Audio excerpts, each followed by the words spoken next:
everybody, Mike and Hannah here with Delta Faucet. If you're planning a bathroom renovation or even doing new construction, a new shower and wall set can make all the difference, and it's a project we can help you tackle. Now keep in mind, building codes are different everywhere, so if there's a task that seems a little beyond your abilities, we definitely recommend contacting a professional for some additional help.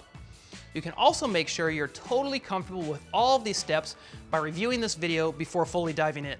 It's good to know too that this is a two-person job. There are certainly steps along the way that require an extra set of hands. Before we get started, we want to make sure that you're watching the right video. So let's confirm a few things. First, take a look at your installation guide or packaging to confirm what series you've selected. This video will cover a shower base in Delta's Classic 500 series.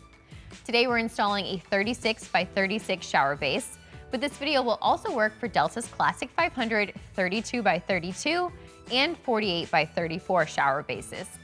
The size will affect your installation, so double check that packaging or installation guide. Finally, if you are pairing a matching wall set with your shower, make sure those components are also part of the Classic 500 series. If all of those things check out, you're watching the right video. Now before starting any plumbing related project, it's always a good idea to shut off the water supply. Be sure you do that before you start the install. Next, let's collect the tools and supplies we may need to complete this installation. Those include a drill, safety glasses, caulk gun, adhesive, sealant, a tape measure, a level, a Carpenter square, shims, drop cloths, a pencil, a driver bit, mortar, a bit holder extension, a 3/16 inch drill bit, 1¼ inch stainless or zinc plated truss head screws, 1/2 inch square notch trowel, and some gloves. You're also going to need a shower drain assembly. It's not included with this model, so get a standard shower drain with a 4¼ inch strainer. And a pro tip here, you may want to make sure the drain coordinates with your trim finish. All right, let's get started.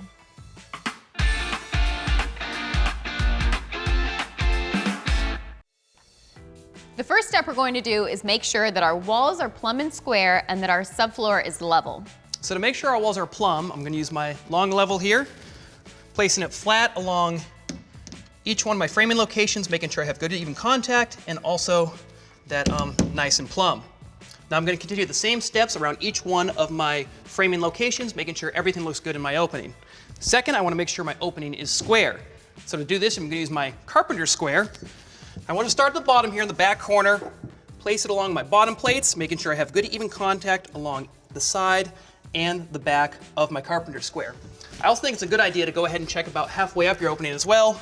Again, just to confirm that the entire opening is plumb and square.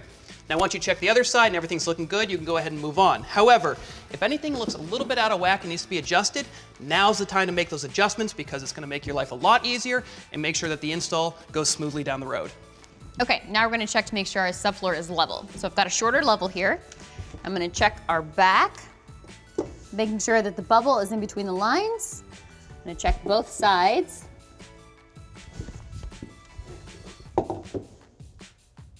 Okay, and check the front. Okay, that looks good. If yours at home is out of level, you can apply a mortar bed in a later step. Okay, we're ready to move on.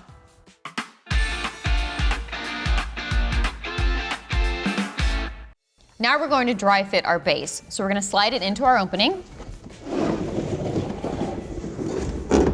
making sure that it's evenly contacting the back and both sides. Now we're going to grab a pencil and mark the location of our pilot holes.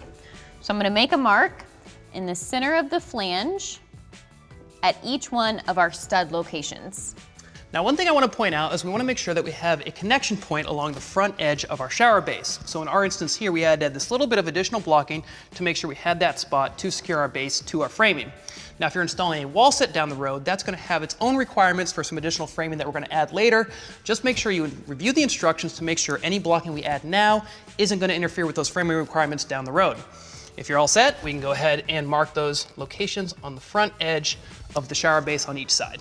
Now we're going to trace an outline of the front of our shower base. This is going to give us a reference line in a later step when we go to apply our adhesive or mortar bed. You also want to trace the outline of your drain.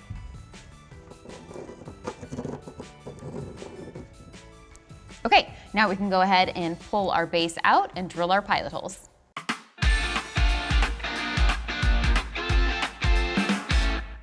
All right, I've gone ahead and pulled my base out so that I don't damage any of my studs when drilling my pilot holes. I've got a 3/16" bit and an extended bit holder to make sure that the chuck of my drill doesn't damage my shower base. I'm gonna drill a pilot hole at each one of our marked locations. Next, we're gonna cut the hole for our rough plumbing. Now I wanna make sure this hole is large enough to accommodate the shower drain we selected, but also no bigger than 5 inches in diameter. Once everything looks good, I'm gonna go ahead and center my hole over that location we traced during the dry fit phase. And once everything looks good, go ahead and drill your hole. All right, now that I have my hole cut, I can go ahead and clean up the space and move on to the next step.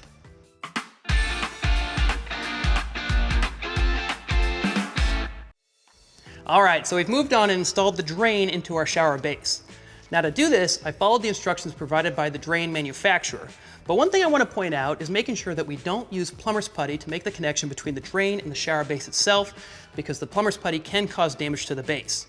Also, I verified my rough plumbing is in the right location and at the right height for the drain I've selected.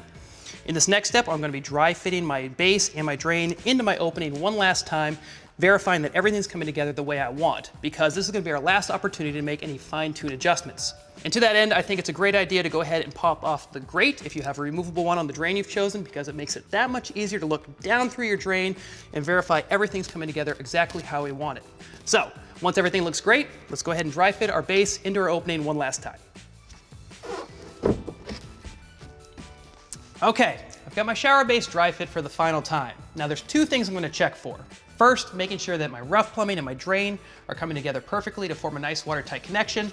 And then secondly, I also want to make sure my shower base is still sitting tight to my subfloor and that the drain isn't getting in the way. If everything looks good, I'm going to pull the shower base back out, and then we're going to move on to the next step of adhering the base to the floor.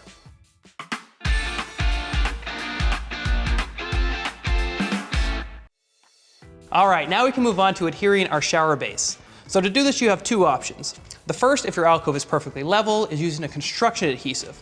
The second, if your alcove is slightly out of level, is where you'd want to use a mortar bed to ensure that your shower base is going to sit perfectly flat during final installation. Either way, we want to make sure we're getting good, even coverage throughout the alcove itself, not extending past that reference line we drew in the earlier step. Now, as a little bit of a pro tip, I find it's easy to add some painter's tape just along the line to make sure we hit it exactly. Now for my application, I'm going to be using the construction adhesive. So I'm going to use a 1/2 inch notch trowel to evenly spread the adhesive throughout my alcove and then set my shower base. So if you're ready, let's get to it.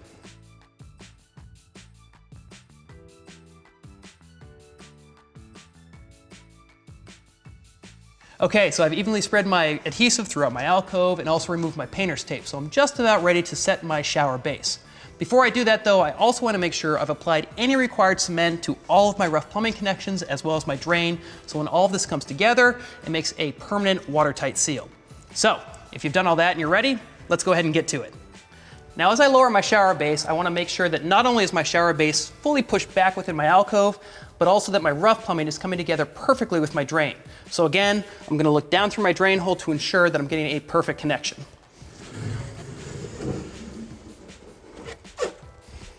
All right, my connection with my drain looks great and I'm fully pushed back within my alcove. So the last thing I want to check is to ensure that my shower base is level.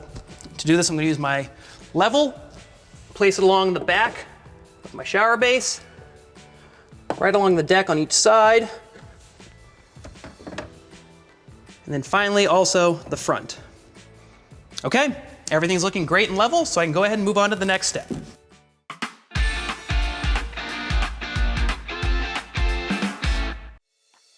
All right, now that we've let the adhesive cure according to the manufacturer's instructions, we can move on to securing our shower base to our rough framing. Now, you'll see the first thing that I've done is to put a piece of cardboard in the bottom of my base here, not only to protect the finish, but also to make sure that I don't drop anything down the drain. Now the screws I'm gonna be using are 1 1/4 inch long, and they're truss or pan head screws. Also, you'll notice that I'm using an extended drill bit holder on my drill here. That way, it gives me a little bit more leeway so that the spinning chuck of the drill doesn't come in contact with the shower base, which could cause a little bit of damage. And when I'm securing these screws, I want to make sure that I'm not over tightening them. They just need to be snug enough to hold the flange of the shower base firmly to the wood framing behind. And lastly, as you're working your way around the opening, be sure to keep a close eye on any gaps between the flange and the framing behind. If you see any gap that's greater than, say, 1/8 of an inch, you want to use a wood shim, carefully drop it down to close that gap between the flange and the wood framing before securing the screw. Okay, so with all that said and all that in mind, let's go ahead and move on, working our way around the opening, securing our shower base to our rough framing.